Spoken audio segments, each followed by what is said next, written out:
After retiring, I bought a mountain cottage to enjoy nature and the peace and quiet of the mountains. But 2 days later, my son called me. I need your cottage as collateral. Sign the papers, or your grandson will lose the roof over his head. I didn't argue, playing the role of the obedient father. But when he arrived with the real estate agent, they found the surprise I had prepared, a revenge that would change their lives forever. Before we continue, please subscribe to the channel and write in the comments what time it is where you are now. The phone rang at 6:30 in the morning. Too early. Way too early for good news. I fumbled for it on the nightstand, still groggy from unpacking boxes until midnight.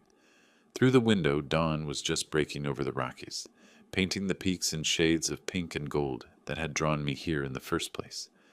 My mountain cabin, my dream, finally real after 40 years of waiting. "Dad?" Travis's voice cracked through the speaker. "Dad, I need your help, right now." I sat up, instantly awake. My son never called this early, never sounded like this, desperate, breathless, like he'd been running. "What's wrong? Is Lucas okay?" My grandson, 10 years old. The thought of anything happening to that kid made my chest tight. "Lucas is fine. It's the house, Dad. The bank is foreclosing. We're going to lose everything." His words tumbled out in a rush. "Joyce and we got behind on payments. I tried to fix it. I really did. But they won't listen. They gave us 10 days. I stood up, pacing to the window. The view that had cost me $475,000, every penny I'd saved, stretched before me. Mountains, pine trees, peace. 10 days? I repeated. "Travis, how did it get this bad?" "That doesn't matter now." His voice rose. "Dad, I need your cabin. As collateral. Just temporarily, I swear. Sign the papers and we can negotiate with the bank. Otherwise, Lucas loses his home. Your grandson will be on the street." The world tilted slightly. My cabin. The place I'd closed on just 2 weeks ago, moved into 3 days ago, where I'd spent the last 48 hours finally breathing free. "Travis, I don't understand. Why didn't you tell me sooner? Why? There wasn't time. Look, I'm coming up there on the 17th with a realtor who can handle the paperwork. Darren knows how to do this fast. Just trust me, okay? This is for Lucas." The line went dead. I stood there, phone in hand, watching the sun climb higher. "Trust me." Those words echoed in the silence of my brand new living room, where boxes still lined the walls, where I'd carefully unpacked my collection of architectural sketches from 40 years restoring historic buildings across Colorado. 40 years of the Brown Palace Hotel restoration, the Molly Brown House renovation, state capitol preservation work. Every weekend I'd drive up to these mountains, look at properties, dream about the day I could finally afford my own piece of this wilderness. And now, after 2 days of actual peace, my son needed it as collateral. I thought about Travis as a kid, bright-eyed, curious, the way he'd sit on job sites with me, asking questions about load-bearing walls and foundation work, how he'd wanted to be an architect too until he'd changed his mind in college. College I'd paid for. $120,000. Then the wedding to Joyce, $35,000. The down payment on their house in Denver, $25,000 I'd loaned and never seen repaid. Lucas. I thought about Lucas, my grandson who'd just started 5th grade at Slavens Elementary, who loved comic books and wanted to be a marine biologist, even though he lived in landlocked Colorado, who shouldn't have to worry about being homeless. My phone buzzed. A text from Travis. "I know it's a lot to ask, but you're the only one who can help us.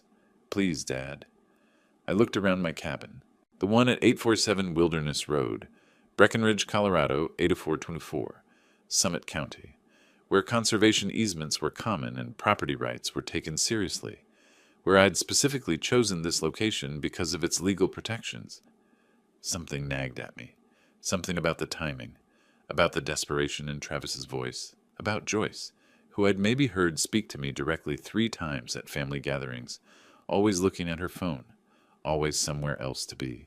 But Lucas, that kid deserved better than whatever mess his parents had created. I made coffee. Strong. Dark roast from Daylight Donuts on Main Street, where I'd stopped yesterday to grab breakfast. The owner, an older woman named Ruth, had welcomed me like I'd lived here for years. "You're in the old Henderson place," she'd said. "Beautiful spot. You'll love it here." I'd met my neighbor too, Bob Davidson, retired lawyer, late 60s, with a friendly handshake and an offer to show me the best hiking trails. We'd talked for an hour on his porch, and he'd mentioned how property law in Colorado protected homeowners, especially retirees. How there were ways to safeguard your assets if you knew what you were doing. The coffee burned my tongue. I barely noticed. 10 days, Travis had said. He'd arrive on the 17th. That gave me just over a week to figure out what was really happening. Because in 40 years of architectural work, of dealing with contractors, lawyers, city officials, permit applications, and building codes, I'd learned one crucial lesson. When someone pushes you to sign papers quickly, you slow down and read the fine print. I thought about calling Travis back, asking more questions, demanding details about the mortgage, the bank, the foreclosure timeline, but something stopped me. Instead, I sent a simple text. "We'll talk when you get here. I'll help however I can." Because I would help. I always had. That was what fathers did. But I'd also spent 40 years learning how to protect structures from collapse, how to preserve what was valuable, how to recognize when a foundation was rotten before it brought the whole building down. The sun rose higher. The mountains watched, ancient and patient, and I stood in my cabin holding my coffee, feeling the weight of a choice I hadn't even fully understood yet. Help my son, protect my grandson, risk everything I'd worked for, or do what I'd done for 4 decades in my profession, take my time, examine the structure carefully, and make sure I understood exactly what I was dealing with before I committed to anything. Travis said he'd arrive on the 17th with Darren the Realtor. That gave me time. Time to think. Time to plan. Time to make absolutely certain that whatever I signed, whatever I agreed to, it would be on my terms. Because loving your family didn't mean being stupid, and being a good father didn't mean being a doormat. I'd learned that lesson too late with Travis. Maybe it was time to teach him one in return. The mountains didn't answer. They never did. But they'd seen plenty of people come up here looking for peace, only to discover that sometimes peace had to be fought for. I took another sip of coffee and started making phone calls. The next 3 days crawled by like injured animals. I couldn't settle, couldn't unpack the rest of my boxes, couldn't enjoy the view that had cost me everything. Instead, I spent hours on the phone with Travis, trying to piece together what had happened. Each conversation left me more confused than the last. "It's complicated, Dad," he kept saying. "The mortgage got behind. Some unexpected expenses. You know how it is." But I didn't know. That was the problem. Travis worked as a sales manager at Premier Auto Group on South Broadway in Denver. Decent money. Joyce had her marketing job at some agency downtown. They lived in a nice neighborhood off 6th Avenue. Nothing extravagant. Where had the money gone? "How much are we talking about?" I asked during our second call. A pause, long enough to make my stomach drop. "The arrears? About $43,000. $43,000. Behind on a mortgage. How did someone get that far behind without asking for help sooner?" "Travis, that's—" I stopped myself. Getting angry wouldn't help Lucas. "Okay, walk me through the collateral process. What exactly does Darren need from me?" "He'll explain everything when we get there. Just basic paperwork, quick and clean." His voice brightened artificially. "You won't lose anything, Dad. I promise. It's just to show the bank we have assets. Once we catch up on payments, we release the collateral. Simple." Nothing about this felt simple. That evening, Joyce called. First time she'd phoned me directly in maybe 2 years. "Clifton, I want to thank you." Her voice dripped with something I couldn't quite name. Honey? Or poison disguised as honey? "What you're doing for us, for Lucas, it means everything. Travis is just too proud to say how much this matters. Joyce, I'm doing this for my grandson. You understand that, right?" "Of course. Family first. That's what's important." A pause. "You know, we've been under so much stress. Travis has been working so hard, trying to provide. Sometimes things just spiral, you know?" I didn't know. In 40 years, I'd never been behind on a mortgage payment, never missed a utility bill, never let my problems become someone else's crisis. But I didn't say that. Instead, I asked, "How's Lucas handling this?" "Oh, he doesn't know anything. Kids shouldn't worry about adult problems." She laughed, light and breezy. Actually, he's been asking about you. Wants to know when he can visit your cabin. Maybe this summer. Any time, I said. He's always welcome. You're so generous, Clifton. Travis is lucky to have a father like you. The call ended. I sat on my deck, watching the sun set behind the peaks, and that word echoed in my head. Generous. Was that what I was? Or was I just easy to manipulate? I thought about the $120,000 for Travis's education at Colorado State University, how he'd switched majors 3 times, turned a 4-year degree into 5.5. I'd paid every semester without complaint. The $35,000 for his wedding at the Ritz-Carlton in Denver. Joyce had wanted everything perfect. Ice sculptures, premium bar, destination bachelor party in Vegas. I'd written the check and told myself it was an investment in their happiness. The $25,000 loan for their house down payment 7 years ago. Travis said he'd pay me back within 2 years. I was still waiting. At this point, I'd stopped asking. Family didn't keep score, right? Wrong. Apparently, family did keep score. They just counted differently than I did. By the 3rd day, I'd pulled together every document related to my cabin. Purchase agreement, title insurance, property survey, assessment from Summit County showing the cabin's value at $498,000, more than I'd paid thanks to the recent market surge and the work I'd already done on the interior. The place had good bones, original timber framing from 1997, but I'd noticed immediately how the previous owners had maintained it.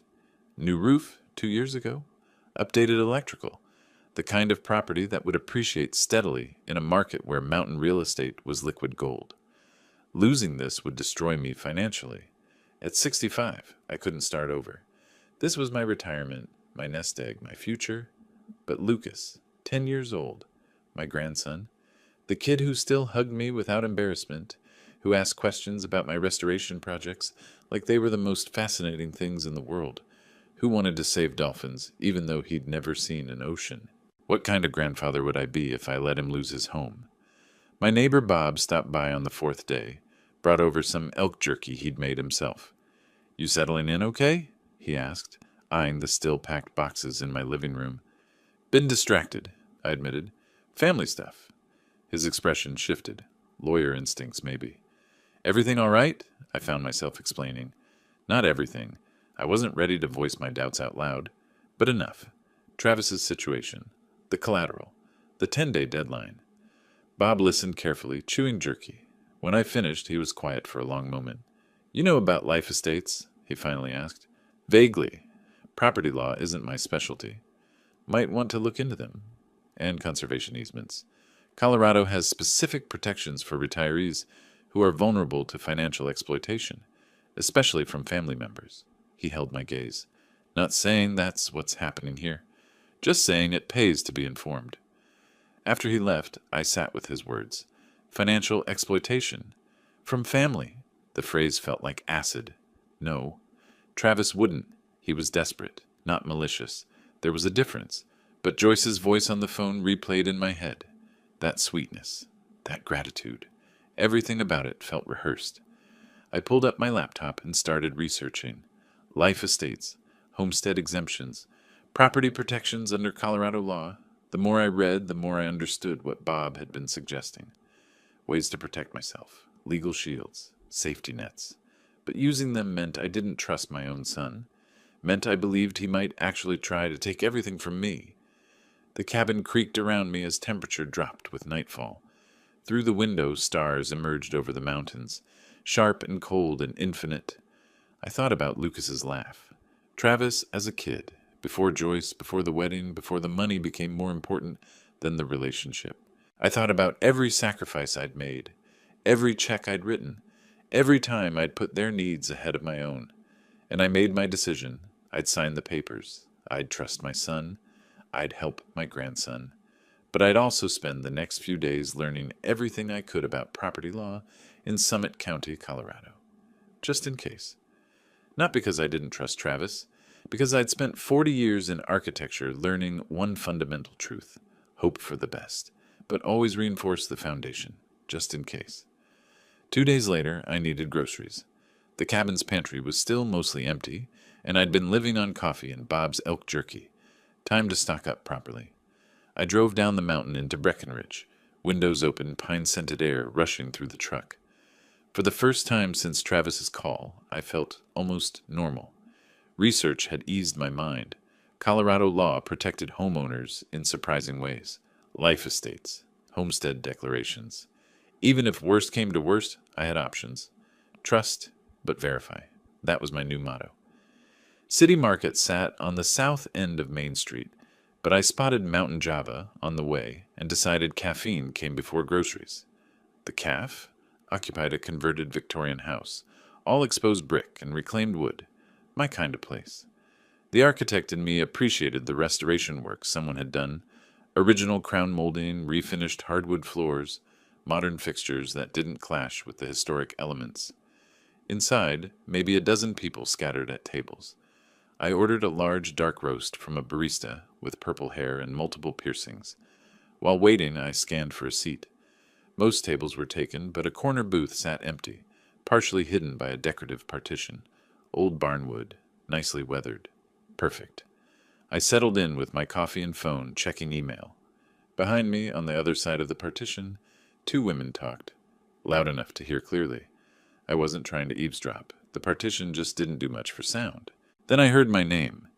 "Clifton bought this cabin with literally all his money," one voice said, Joyce's voice. That same honey-sweet tone from our phone call. "Travis says it's worth like 500 grand, maybe more. Once the old man signs the papers, we give it a month, then sell. Pay off Travis's mess and still have plenty left over."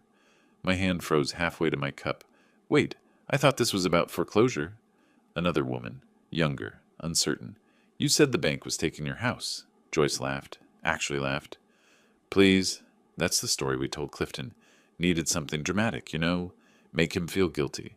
The grandson angle really sealed it." A pause. "We're not losing the house.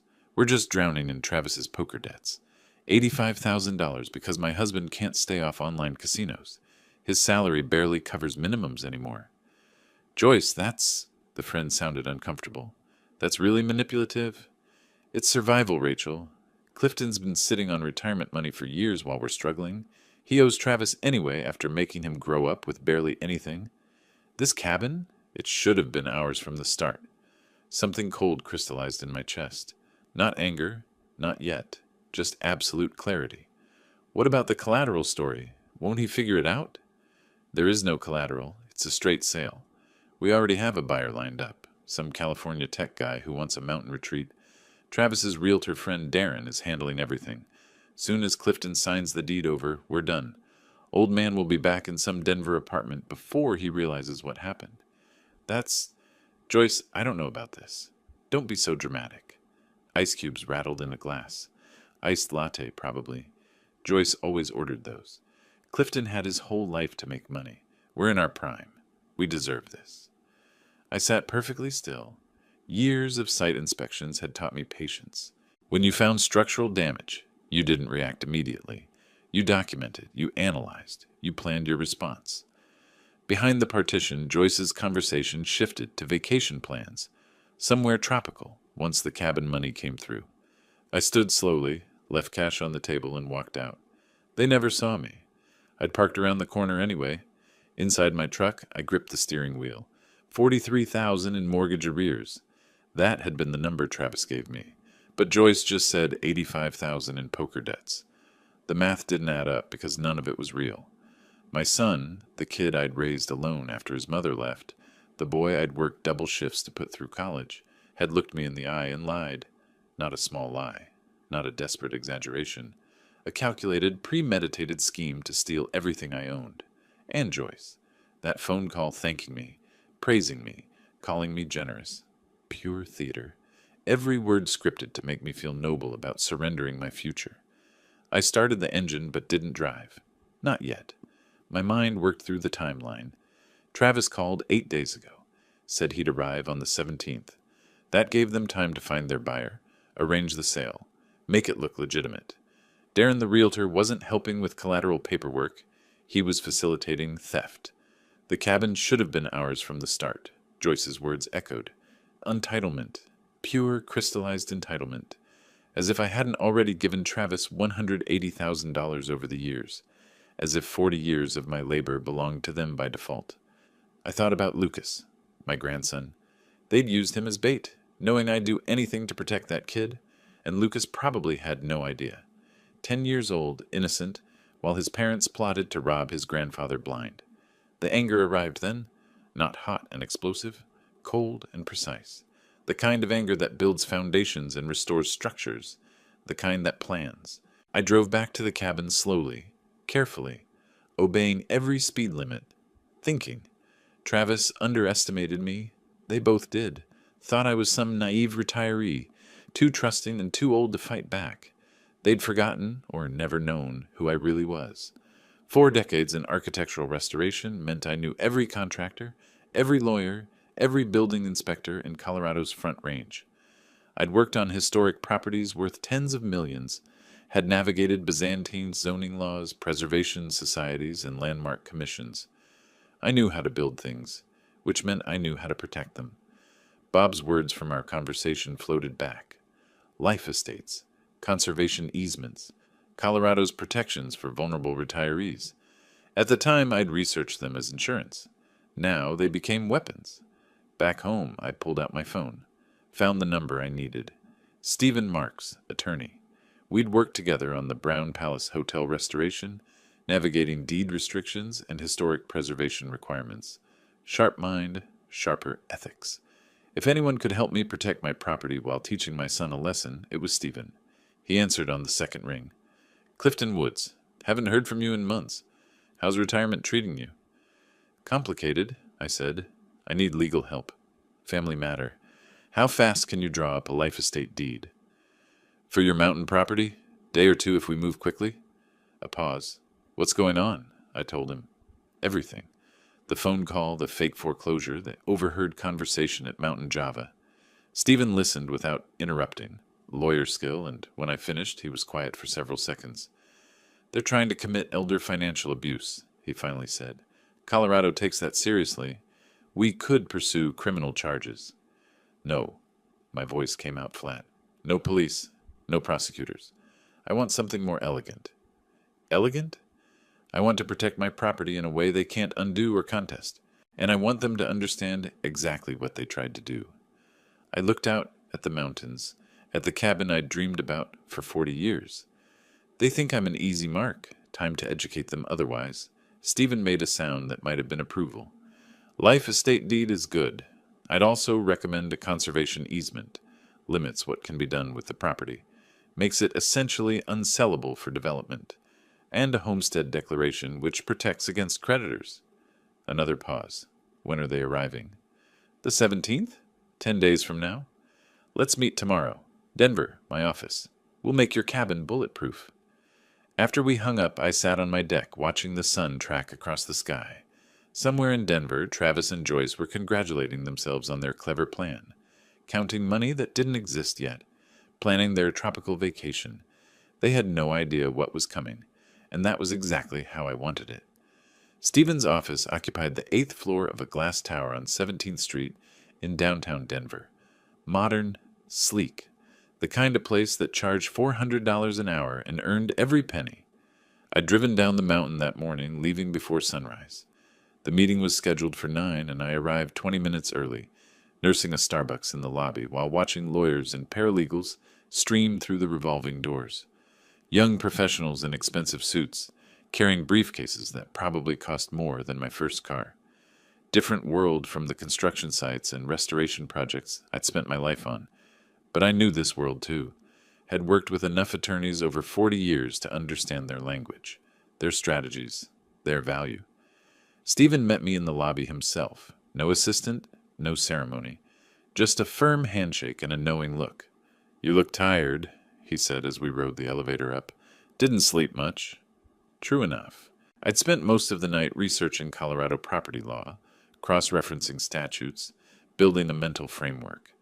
By 3 in the morning, I'd understood exactly what I needed. Now I just needed Stephen to make it legal. His office had floor-to-ceiling windows overlooking the city, cherry desk, leather chairs, diplomas from University of Colorado, and Georgetown Law. But what caught my attention was the model on his credenza, a miniature Brown Palace hotel, the restoration we'd worked on together. I keep it as a reminder, Stephen said, following my gaze. Best project I ever consulted on. You taught me more about historic preservation in 6 months than law school taught me about property rights in 3 years. He gestured to a chair. Now tell me everything. Leave nothing out. I laid out the situation methodically. Travis's initial call, Joyce's phone conversation thanking me, the overheard planning session at Mountain Java, the poker debts, the fake foreclosure, the buyer already lined up. Stephen took notes on a yellow legal pad, occasionally asking clarifying questions, lawyer questions, precise. When I finished, he leaned back. The good news is Colorado has strong elder protection laws. Financial exploitation of vulnerable adults is a felony. What they're attempting, fraudulent inducement, elder abuse, potentially even theft by deception, carries serious consequences. I told you, no criminal charges. Understood. But you need to hear the legal context. He tapped his pen against the pad. Your son and daughter-in-law are attempting something that, if successful, would constitute a crime. That tells me how to structure your defense. We don't just protect your property. We make it legally impossible for them to profit from their scheme. How? Stephen stood, walking to his window. 3-layered approach. First, a life estate deed. You transfer legal ownership to yourself as a life tenant. You retain the right to live there until death, and the property can't be sold without your explicit written consent. Second, a conservation easement. Colorado loves these. We restrict development rights on the property. No expansion, no demolition, no significant alterations. Makes it far less valuable to buyers and nearly impossible to flip quickly. And third, homestead declaration. Protects the property from creditors up to $250,000 under Colorado revised statutes, Title 38, Article 41. If they somehow did manage to get control, they couldn't use it to pay Travis's gambling debts anyway. I processed this. So even if I signed over the property tomorrow, the life estate means you'd still live there. The conservation easement means they couldn't develop or sell it easily, and the homestead declaration means their creditors couldn't touch it. He returned to his desk. But here's the beautiful part. We backdate everything. Backdate? Legal backdating properly notarized with accurate dates of signing. We file these documents as having been executed before Travis's phone call, say, a week before. That establishes your intent to protect the property was independent of their scheme. Removes any argument that you did this in response to their legitimate request for help. Clever? Ruthlessly clever. Can we do that legally? Absolutely. As long as we're honest about when documents are signed versus when they're effective. We create the paperwork now, sign and notarize it now, but the effective date is earlier. Perfectly legal under Colorado recording statutes. He pulled out fresh paper. I'll need detailed information about the property. Legal description, tax assessor parcel number, existing encumbrances. I'd brought everything. Deed, title insurance, survey, tax documents. Spread them across his desk like architectural blueprints. For the next 2 hours, we worked. Stephen drafted language while I reviewed, suggested changes, caught details. The life estate deed was 12 pages. The conservation easement, longer, had to specify exactly what restrictions applied. Homestead declaration was simpler, just 3 pages of statutory language. Who holds the conservation easement? I asked. Don't we need a land trust? Colorado Headwaters Land Trust. I've worked with them before. They'll accept the easement as a donation. You get a tax deduction, they get another protected property in Summit County. Win-win. He glanced up. This also means any buyer would have to deal with the land trust. Good luck explaining to them why you're trying to sell property your elderly father just placed in conservation. By noon, we had drafts. Stephen scheduled a notary for the afternoon. His paralegal could handle it. Then we discussed the appraisal. You said the cabin's worth more than you paid? Stephen asked. I think so. Original timber frame construction, professionally maintained, prime location. Plus, I've already done some restoration work on the interior trim. Original craftsman details that are rare now. Get it appraised. Professional appraisal, not just a market analysis. If the property is worth significantly more than your purchase price, that strengthens our position. Shows this was a sophisticated investment, not just a desperate retiree's last asset. I called an appraiser I knew from the restoration world. Patricia Henderson specialized in historic and unique properties. She could visit the cabin in 3 days, have a report within a week. Perfect timing. I'd have ammunition before Travis arrived. The notary arrived at 2:30. Short woman, efficient. We signed everything. Stephen had prepared the documents with effective dates of a week prior, before Travis's call, but after my cabin purchase. Everything legal, everything documented, everything bulletproof. These go to the Summit County Clerk and Recorder's office tomorrow, Stephen said, handing me copies in a leather portfolio. 48 hours to process. By the time your son arrives, they'll be part of the public record. Irrevocable. I held the portfolio, felt its weight. This feels like overkill. It's appropriate kill. Stephen's expression hardened.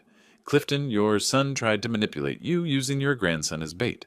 His wife discussed your cognitive abilities like you were a child. They deserve to understand that underestimating someone's intelligence is a mistake with consequences. Outside, Denver sprawled beneath a cloudless sky.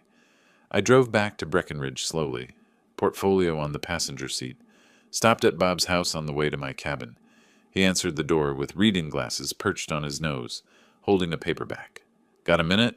I asked. Over coffee on his deck, I explained what I'd learned, what I'd done. Bob listened with the focused attention of someone who'd spent decades in courtrooms. When I finished, he smiled, not happy but satisfied. Life estate, that's perfect. Your son's going to walk into a legal mousetrap. He sipped his coffee. You know what's going to happen when he realizes, right? He'll be angry. More than angry. He'll feel betrayed. Ironic, given what he was planning. But that won't matter to him. Bob met my eyes. Are you ready for that? Was I?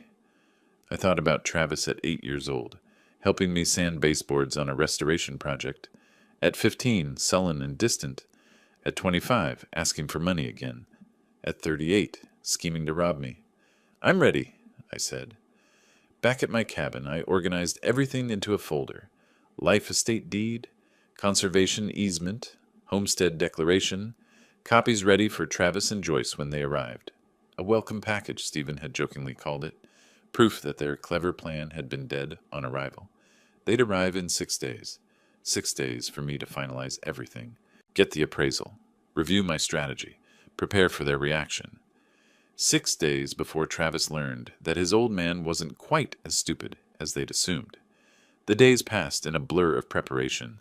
Patricia Henderson arrived with her camera and measuring tape, spent 3 hours documenting every detail of the cabin.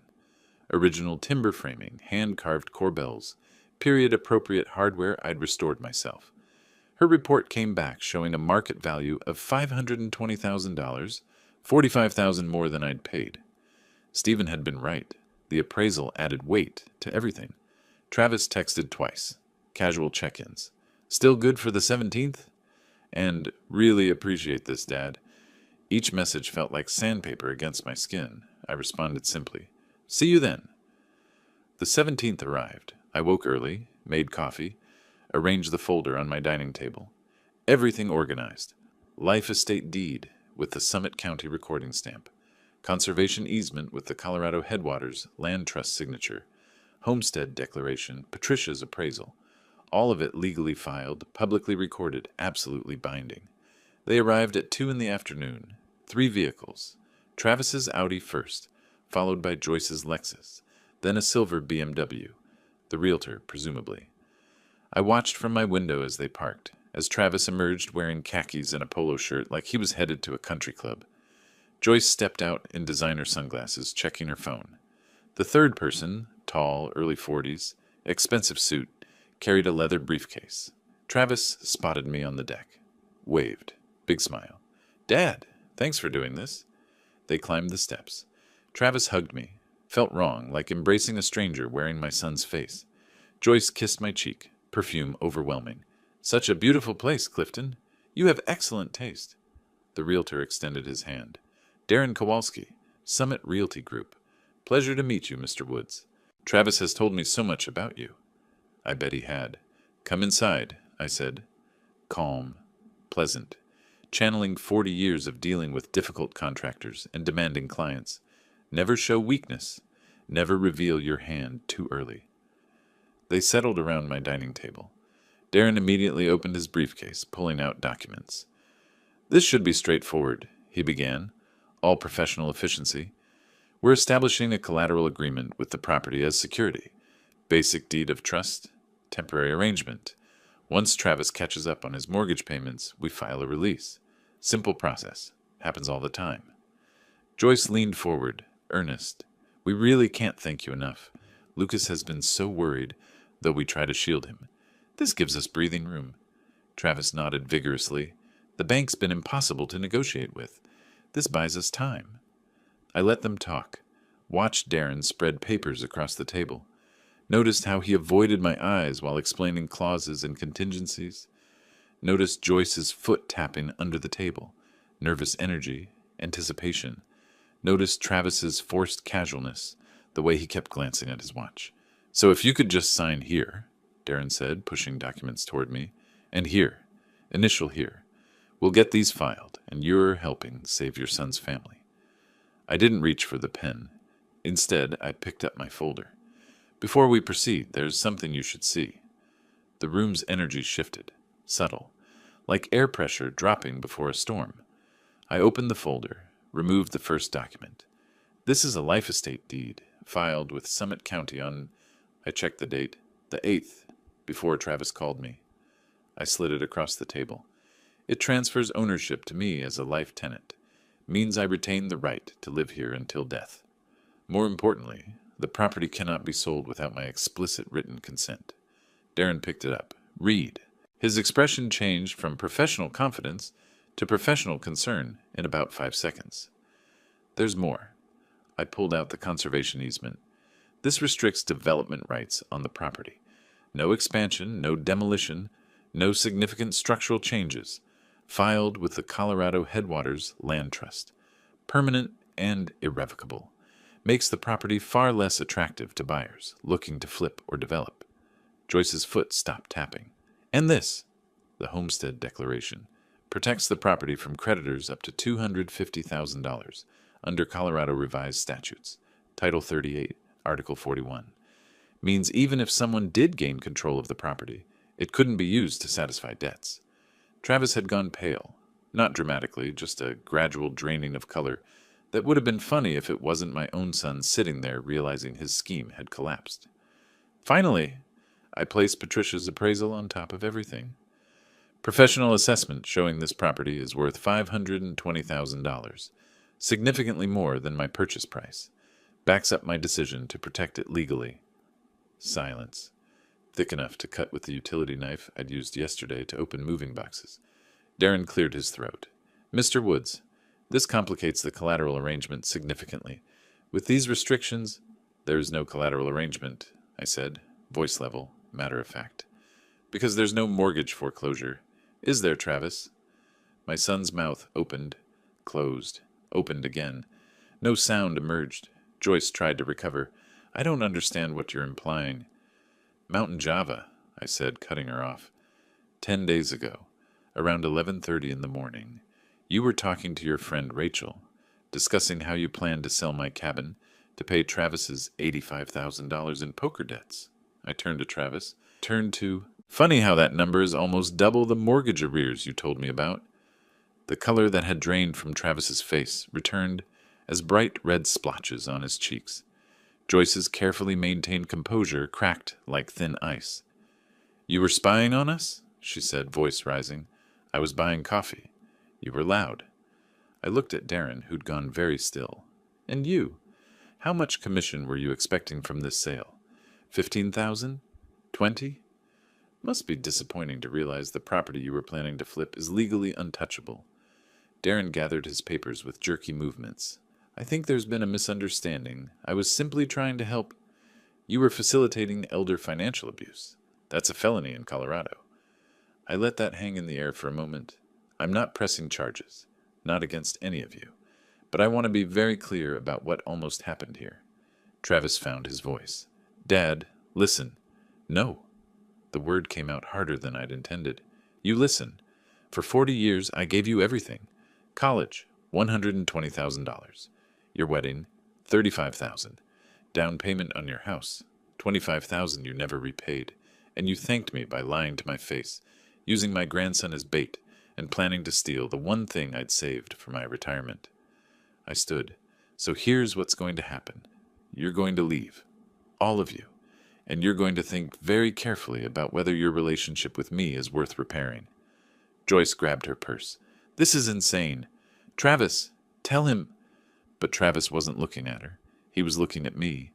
And for the first time in years, maybe decades, I saw something besides entitlement in his eyes. Fear. He'd finally understood. His old man wasn't the easy mark they'd thought. And whatever happened next was going to be entirely on his terms, not theirs. They left without another word. Darren practically ran to his BMW. Joyce stormed to her Lexus, heels clicking like gunshots on the wooden deck. Travis lingered for a moment, mouth working like he wanted to say something, but no words came. Eventually, he turned and walked away. The Audi's engine roared to life with more force than necessary. I watched their vehicles disappear down Wilderness Road, dust trailing behind them like accusations. Then I poured myself a bourbon, Maker's Mark, the good stuff I saved for special occasions, and sat on my deck. The mountains looked the same as they had that morning. Indifferent. Eternal. Exactly what I needed. Bob appeared an hour later, crossing through the trees between our properties. Saw the convoy leave, he said. Quick meeting. Very quick. I offered him the bourbon bottle. He accepted. How'd they take it? About as well as you'd expect. Shock, denial, then retreat. I swirled my glass. The Realtor looked like someone had stolen his commission, which I suppose I had. Bob chuckled. That life estate deed is a work of art. Simple, elegant, completely bulletproof. Your lawyer knows his stuff. 40 years working with attorneys teaches you who's competent and who's just expensive. We sat in comfortable silence as the sun tracked lower. Eventually Bob headed home, and I was alone with my thoughts and my bourbon and my legally protected cabin. The peace lasted exactly 3 days. Then the dominoes started falling. Bob stopped by again, this time with news. Saw something interesting at King Soopers this morning. Your daughter-in-law was in the parking lot of Premier Auto Group, having what looked like a very public argument with your son. Lots of hand gestures. She drove off fast enough to leave rubber on the pavement. I could picture it. Joyce's carefully cultivated image cracking in a grocery store parking lot, while Travis's co-workers watched through the dealership windows. Public scene? Spectacular. Half the lot could hear her yelling something about gambling and lies. Bob's expression was carefully neutral, but I caught the hint of satisfaction. Small towns. Word travels. Word did travel. Over the next week, I learned through various channels. Bob's wife, who knew someone who knew Joyce's friend Rachel, who apparently felt guilty about the whole affair, that Joyce had reached her breaking point. The failed cabin scheme was bad enough. But then the creditors started calling. Collection agencies, lawyers representing online casino companies. Travis owed money to multiple gambling sites, some offshore. The calls came at all hours, to their home phone, to Joyce's cell, to Travis's work number. That last one was the breaking point for Premier Auto Group. Travis's boss, a man named Richard Connolly, apparently valued discretion. Sales managers weren't supposed to have debt collectors calling the showroom, asking for payment on $20,000 gambling debts. Bad for the dealership's reputation, bad for customer confidence. Travis got a warning, then another. Then he was placed on administrative review, which was corporate speak, for we're documenting reasons to fire you. Joyce filed for divorce on a Wednesday. I learned about it from Stephen, who'd kept his ear to the legal community. Your daughter-in-law retained Baker & Associates. They're not cheap. Filing cites irreconcilable differences, but I heard from a paralegal friend that the real issue is financial infidelity. Apparently, Travis hid the extent of his gambling from her until recently. Recently meaning when their scheme to steal my cabin failed? Precisely. Stephen sounded amused. She's also requesting sole custody of your grandson, citing Travis's gambling addiction as evidence of instability. Smart move. Protects the kid and makes Travis look even worse. Lucas. I'd been trying not to think about him. 10 years old, caught between parents who were imploding. That kid deserved better than what he was getting. Travis called me on a Friday evening. I almost didn't answer. But curiosity won. Travis. Dad. His voice sounded hollow, defeated. Nothing like the confident tone from 2 weeks ago when he'd walked into my cabin expecting to walk out with my future. I know I don't have any right to ask, but you don't. I kept my voice even, factual. You have no right to ask me for anything. Joyce filed for divorce. Work is threatening to let me go. The creditors are calling every day. A pause. I need help. Please. Like you've always helped me. We can forget this whole misunderstanding. Misunderstanding? The word tasted bitter. You tried to rob me, Travis. You lied about your grandson being homeless. You brought a realtor to my house to facilitate theft. That's not a misunderstanding. That's a crime I chose not to prosecute. I was desperate. The debts were crushing me, and I just thought... You thought I was too old and too stupid to fight back. I stood, walking to my window.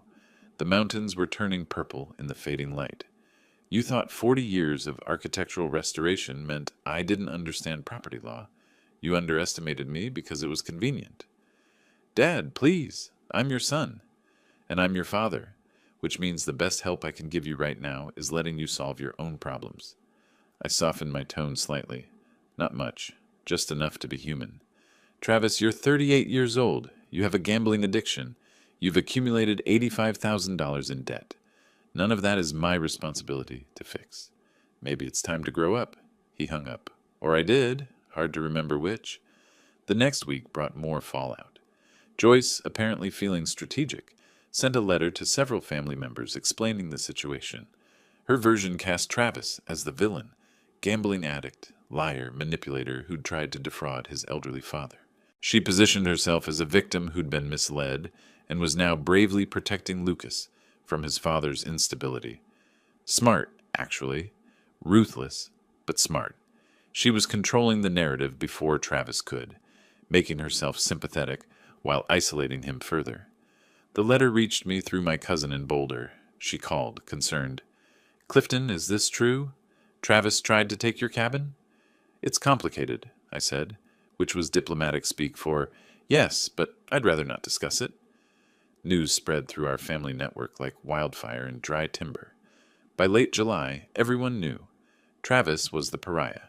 Joyce was the sympathetic figure escaping an addict, and I was the elderly victim who'd been targeted by his own son. I hated that last part.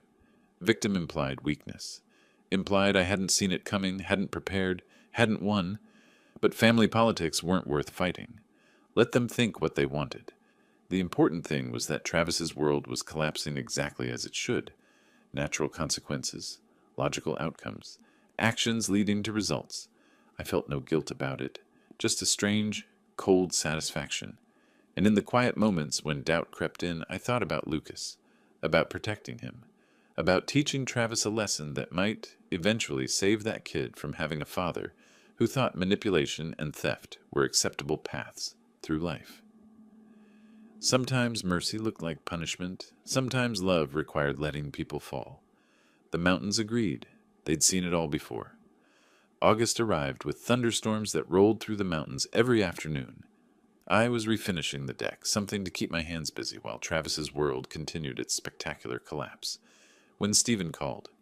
Your son filed a petition to contest the life estate deed, he said without preamble. Claims you were mentally incompetent when you signed it. Alleges undue influence from me and your neighbor, Bob. I set down my sandpaper. He what? It's a Hail Mary. Desperate and stupid. He retained some cut-rate attorney from Aurora, guy named Phillips, who specializes in family disputes, and has a terrible track record. Stephen sounded almost cheerful. The petition is so poorly written, it practically argues against itself. Claims you lacked capacity to make legal decisions, but then cites your long career in architecture requiring complex decision-making. It's beautiful in its incompetence. What happens now? We respond, easily. I'll file our motion to dismiss with prejudice. Include your appraisal showing the property's value and your sophisticated understanding of real estate. Attach character references from colleagues who'll testify to your mental sharpness. The judge will laugh him out of court. A pause. Though this will cost Travis legal fees he can't afford. Phillips charges $250 an hour, minimum $5,000 retainer. Your son just threw away money he doesn't have on a case he can't win. After we hung up, I stood on my half-refinished deck and felt something twist in my chest. Not guilt, not quite, but something adjacent. Travis was drowning, thrashing, making everything worse. Part of me, the part that remembered teaching him to ride a bike, helping with homework, celebrating his high school graduation, wanted to throw him a rope. The other part remembered Mountain Java, Joyce's laughter. The old man will be back in some Denver apartment before he realizes what happened. I kept sanding. 2 weeks later, Bob brought more news over morning coffee. Premier Auto Group, let your son go, he said, reading something on his phone. My wife's bridge club friend's husband works there. Apparently Travis missed 3 days of work without calling in, then showed up and had a screaming match with his manager about persecution. Security escorted him out. Screaming match? I pictured it. Travis unraveling, losing control in the middle of a car dealership showroom while customers watched. How bad?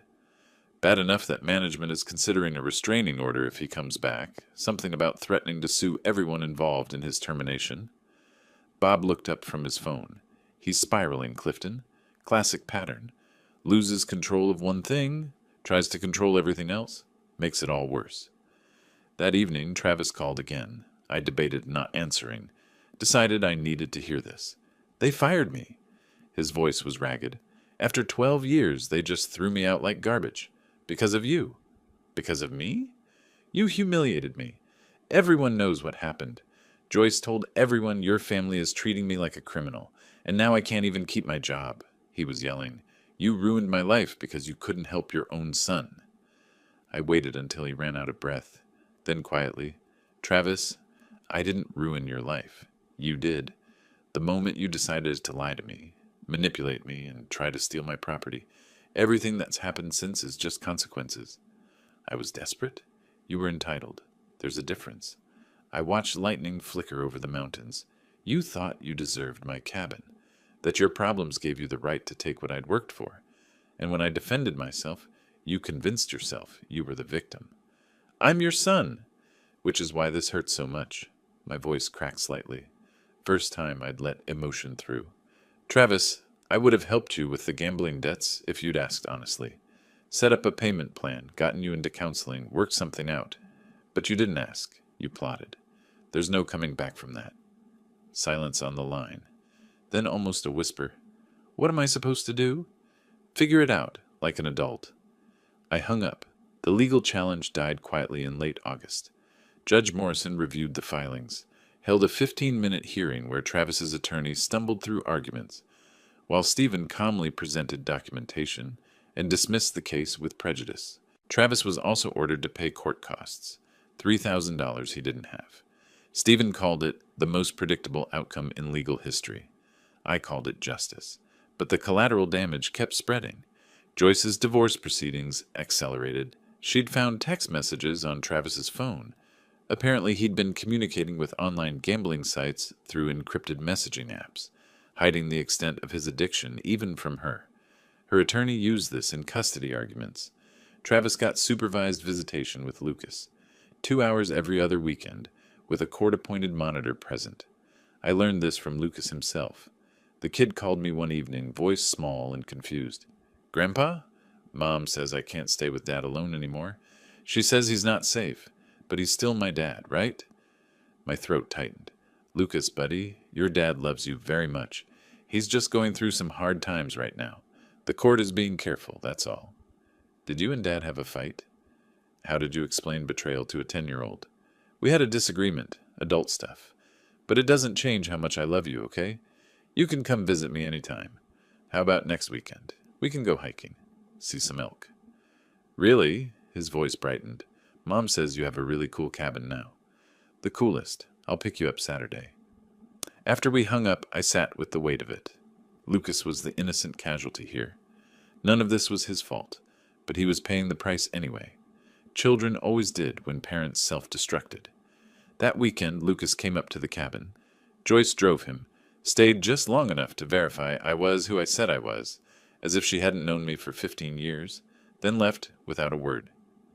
Lucas and I hiked the Burro Trail, saw 3 elk and a family of deer, ate sandwiches on a rock overlooking a valley that stretched to forever.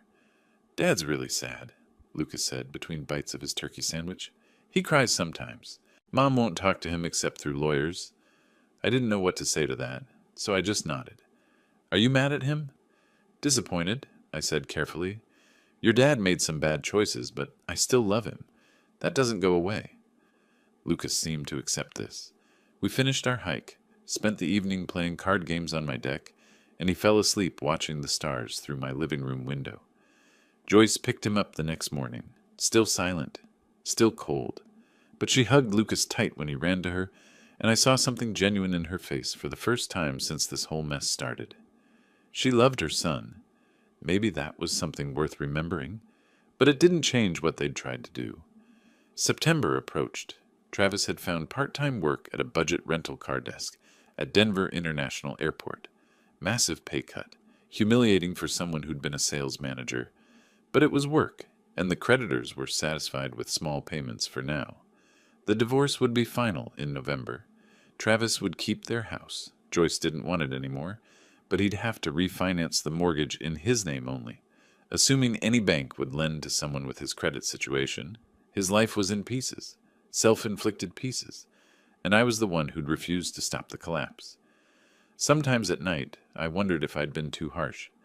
Then I remembered Joyce's voice in that calf, the calculated cruelty, the entitlement, and I slept just fine. Mid-September brought snow to the high peaks. I was inside working on a woodworking project, building Lucas a toy chest from reclaimed barnwood, when I heard tires on gravel. Not Bob's truck, different engine. I looked out the window and saw Travis's Audi, dustier than I remembered. Dented passenger door. The car that used to be pristine now showed signs of neglect. He climbed out slowly. Thin. When had he gotten so thin? His polo shirt hung loose, and the confident swagger was gone, replaced by something hunched and defeated. I met him on the deck. Didn't invite him in. Not yet.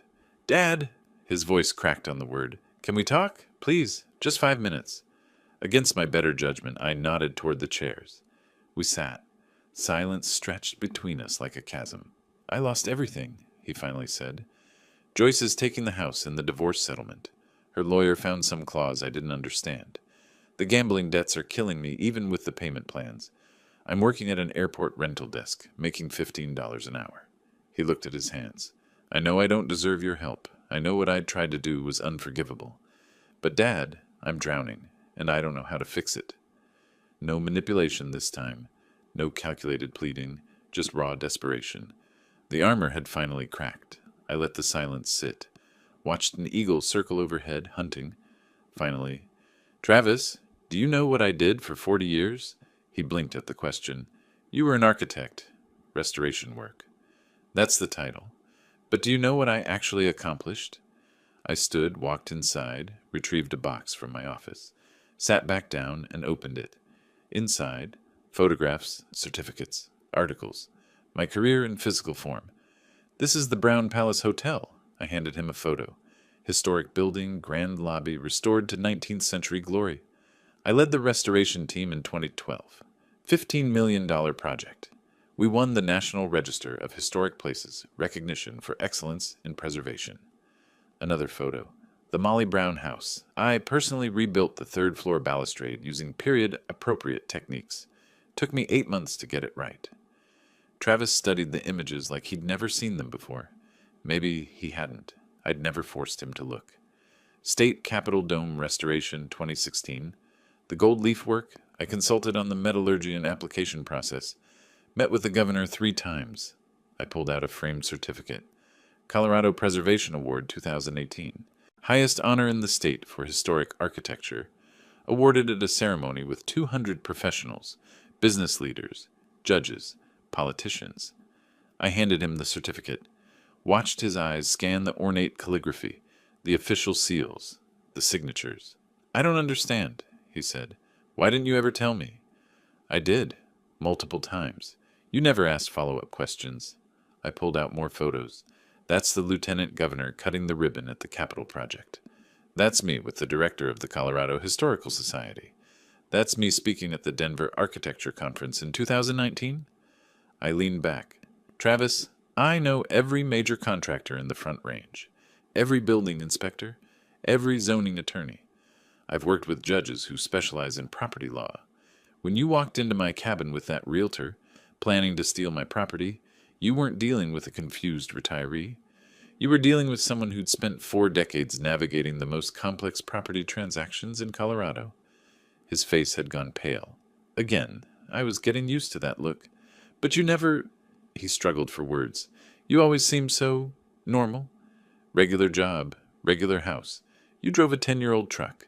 Because money wasn't the point. I gathered the photos back into their box. I chose projects for their historical significance, not their profitability. I could have made 3 times what I did working for developers building luxury condos. But I wanted to preserve history, not destroy it for profit. I met his eyes. And I wanted you to respect me for who I was as a person, as a father, not for my achievements or connections. So I downplayed them, kept them quiet. I never knew. Genuine shock in his voice. All these years, I thought you were just a regular guy who fixed old buildings. I was a regular guy who fixed old buildings. Those buildings just happened to be incredibly important, and the work required expertise that very few people possess. I closed the box. When you called asking for the cabin as collateral, I knew immediately something was wrong. People in my profession don't make snap decisions about property. We research, we verify, we protect our assets with every legal tool available. Travis sat very still, processing, recalculating everything he thought he knew about his father. The conservation easement, he said slowly. The life estate deed. That wasn't just luck or good advice. You knew exactly what you were doing. From the moment I overheard Joyce at Mountain Java, I allowed myself a thin smile. You underestimated me because I let you. That was my mistake.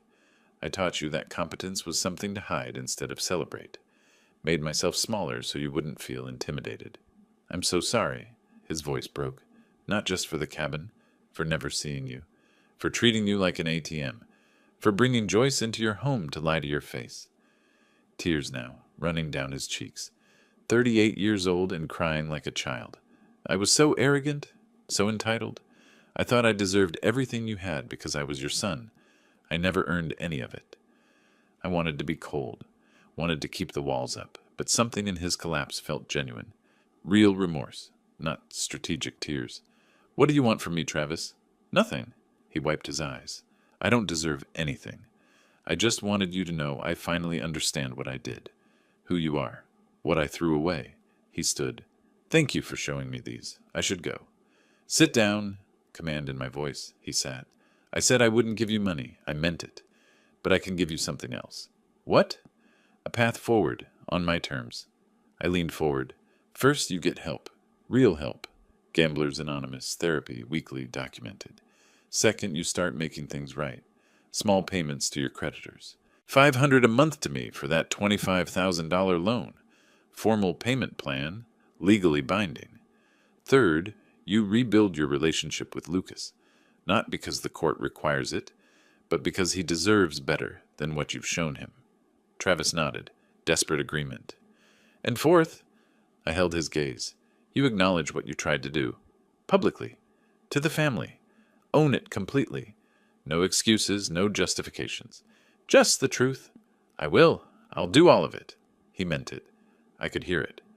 Then we start over. New relationship, based on honesty and respect. Not on money or obligation. You willing to do that? Yes. No hesitation. We shook hands. Awkward. Tentative. But something real. Travis kept his word. First payment arrived a week later. Check for $500.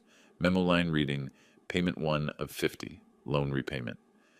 I deposited it into a separate account Stephen had helped me set up, properly documented for tax purposes, legal, binding, real consequence with real accountability. He sent proof of his first Gamblers Anonymous meeting the same day. Photo of a sign-in sheet, his name clearly visible. Then another the next week, and the week after. I didn't ask him how it felt, didn't push for details, just acknowledged receipt. Small steps. The family meeting happened in late September. I organized it at my cousin Sandra's house in Boulder, neutral territory, big enough for the dozen relatives who showed up. Travis drove in from Denver looking like he might vomit. Joyce came separately with Lucas, her expression guarded. They hadn't seen each other in weeks, except during supervised visits. Sandra's living room fell silent when Travis stood. Everyone knew why we were there. Joyce's letter had made sure of that, but now they'd hear it from him. I tried to steal from my father. His voice shook but held steady. Not borrow, not use as collateral. Steal. I made up a story about losing our house to foreclosure, used Lucas as bait to make Dad feel guilty, and planned to sell his cabin to pay my gambling debts. $85,000 I'd lost playing online poker. Money I'd hidden from Joyce, from everyone. Lucas sat between Joyce and Sandra, eyes wide, too young to fully understand, old enough to sense the weight. Dad caught me. He'd prepared legal protections, life estate deed, conservation easement, because he's smarter than I ever gave him credit for. He's spent 40 years as one of Colorado's most respected architectural restoration experts, and I treated him like he was stupid. Travis's voice cracked. I betrayed his trust, used my own son as manipulation, and when it failed, I blamed everyone except myself. Silence, heavy, suffocating. I'm in therapy now, going to Gamblers Anonymous, making payment plans with creditors, working an hourly job because I lost my career through my own actions. He looked directly at me. And I'm trying to earn back even a fraction of my father's respect. Not because I deserve it, but because maybe, eventually, I can become the man Lucas deserves as a father. Lucas started crying. Quiet tears. Sandra put an arm around him. Travis looked like he wanted to go to his son, but knew he couldn't. Not yet. I stood, crossed to Lucas, crouched beside him. Hey, buddy. Your dad made mistakes. Big ones. But he's working to fix them. That's what matters now, understand? Lucas nodded against my shoulder. Can Dad still come to your cabin? With me? Someday, when he's ready, when we've rebuilt trust. I looked at Travis. These things take time. The meeting ended awkwardly. People filtered out with uncertain goodbyes, but several relatives, Sandra included, pulled me aside. You handled this right, Sandra said. Tough love. That's what he needed. Joyce left without speaking to Travis, but she didn't look angry, just thoughtful. October brought changes, small ones, incremental. Travis found work with Morrison Construction, a mid-sized firm doing commercial projects around Denver. Entry-level estimator position, $42,000 a year. Massive pay cut from his sales manager's salary, but honest work requiring math skills and attention to detail. His boss, a gruff man named Rick Morrison, had no idea about Travis's past. Just saw someone willing to work hard and learn. I'm reading blueprints, Travis told me during one of our weekly check-in calls. Learning material costs, calculating labor hours. It's humbling, but I like it. Feels real. The gambling attendance records kept coming. 12 weeks straight, then 16. Stephen helped us formalize the loan repayment into a proper contract. $25,000 at 5% annual interest, minimum $500 monthly payment, legally enforceable. Travis signed without complaint. Joyce still hadn't finalized the divorce. Her attorney had filed for continuance, legal term for pause, citing changing circumstances. Bob's wife heard through her network that Joyce was watching Travis closely, looking for signs the change was real or just temporary performance. Smart woman, calculating. But maybe that calculation could work in Travis's favor now. Lucas's visits increased. Joyce agreed to unsupervised weekends every other week. Travis would pick him up Saturday morning, spend time at whatever small apartment he'd rented near DIA, then drive him up to my cabin Sunday. The three of us would have lunch, play cards, talk about safe topics.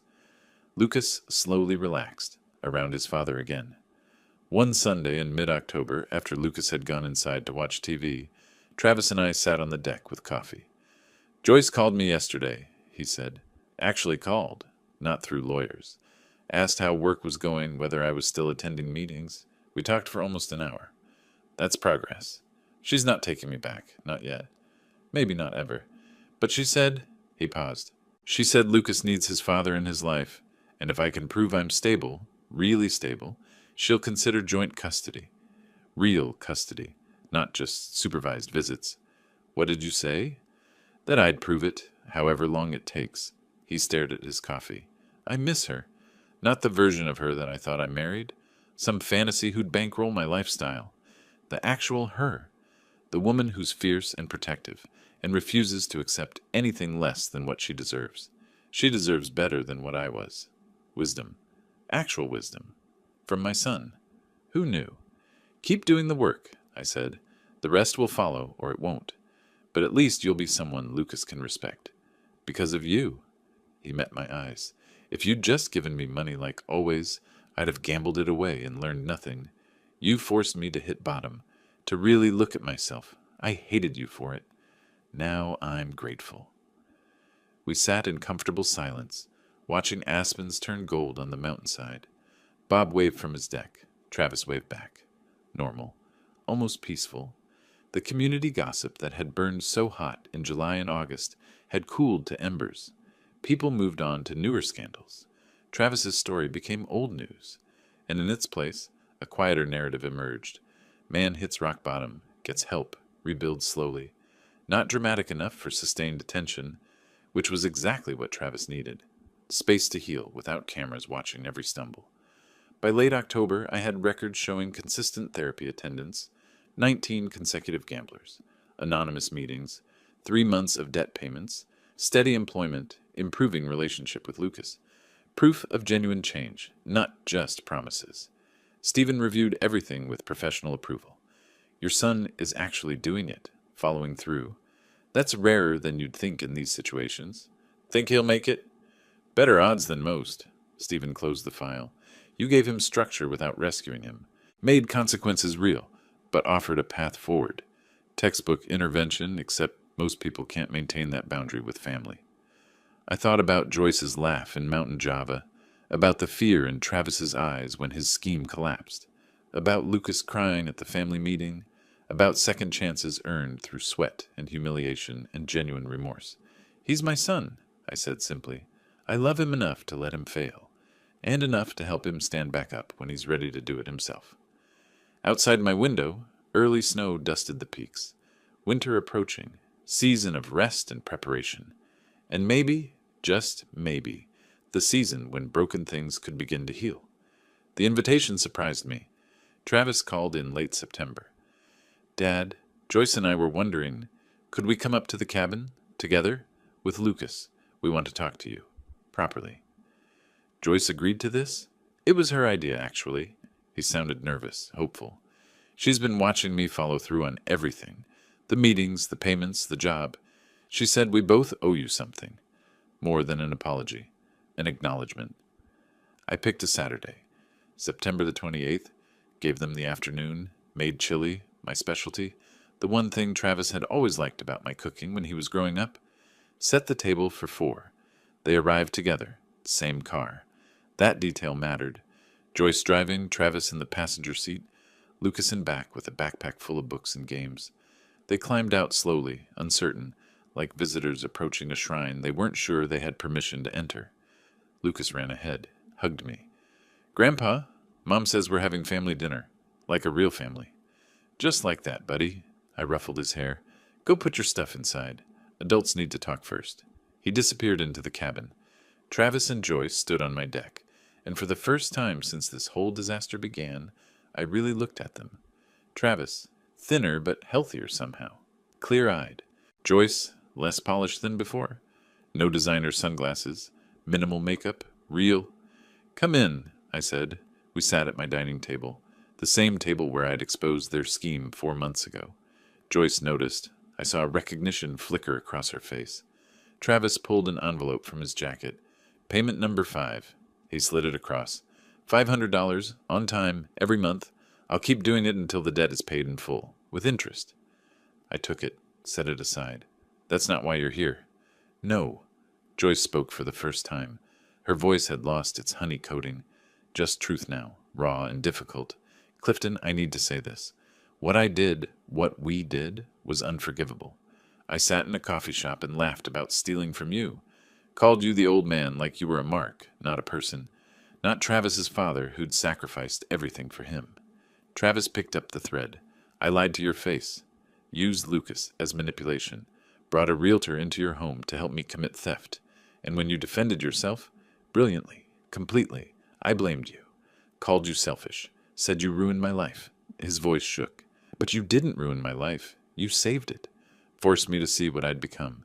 What we'd become. I enabled him, Joyce continued. Pushed him toward you like you were a resource to exploit. I resented you for being just an architect when you could have made more money. Never understood that you chose meaning over profit. Chose integrity over wealth. Everything I claimed to value but didn't actually respect. Silence, heavy with truth. Why now? I asked. What changed? I watched him. Joyce looked at Travis. For 3 months, I watched him go to those meetings, work that airport job without complaint, make payments he could barely afford, show up for Lucas even when the court said he didn't have to. And I realized he wasn't performing. He was actually changing, becoming the man I thought I'd married. She turned back to me, and I realized I needed to change too. Stop being the woman who measured people by their bank accounts. Start being someone Lucas could respect. Travis reached across the table, took her hand, small gesture, significant. We're not asking for forgiveness, he said.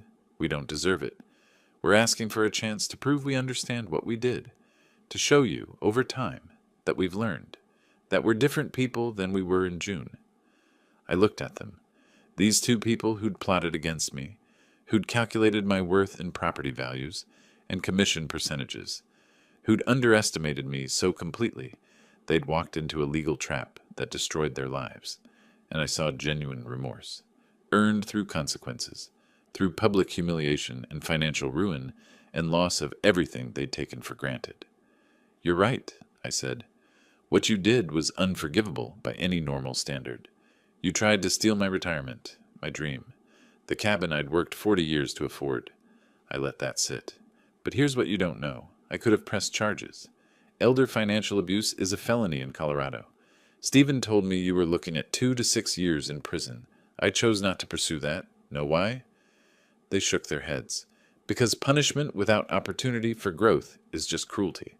I wanted you to understand what you'd done, to face real consequences, to change or prove you couldn't.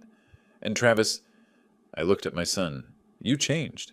Actually changed. That's rare. Stephen told me 90% of people in your situation don't follow through. They promise everything, then return to old patterns within weeks. You didn't. You showed up, did the work, kept every commitment, because you gave me a structure, Travis said. Clear expectations, no rescues, just a path and a choice. I finally chose right. I stood, walked to my office, retrieved something I'd been saving, returned to the table and placed it between us. A framed photograph. Travis at 8 years old, covered in sawdust, helping me sand baseboards on a restoration project, both of us smiling. I've been carrying anger, I said, righteous anger, justified anger, but anger nonetheless, and I'm tired of it. So here's what happens now. I forgive you, both of you. Not because you've earned it, though, Travis, you're working toward that, but because holding on to this is poisoning what time I have left with my grandson. Joyce started crying. Quiet tears. Real. But forgiveness comes with boundaries, I continued. New relationship. New rules. Travis pays back the loan. Non-negotiable. You both attend therapy, individual and eventually couples, if you reconcile. No borrowing money from me ever again. No asking about my finances. No assumptions about inheritance or future help. We start from zero. Earn trust through consistency. Build something honest or build nothing at all. Understood?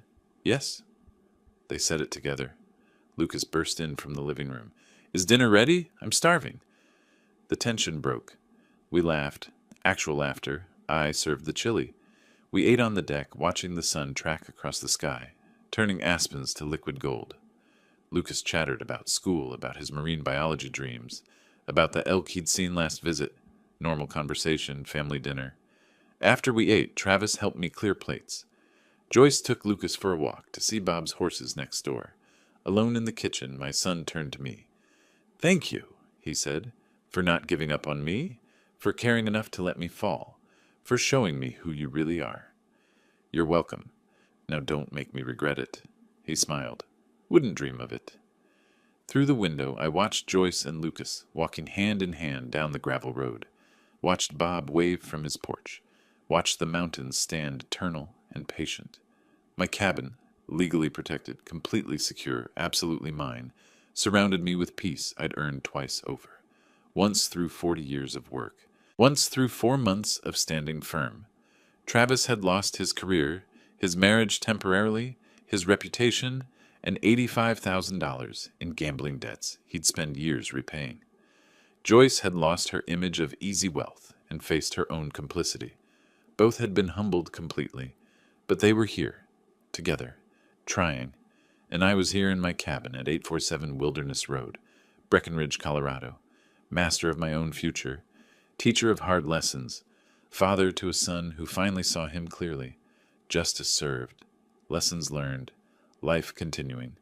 The mountains had witnessed it all. They always did, and they'd be here long after we were gone, watching other families struggle and heal, watching other people learn that respect isn't given, it's earned, protected, and sometimes fought for with everything you have.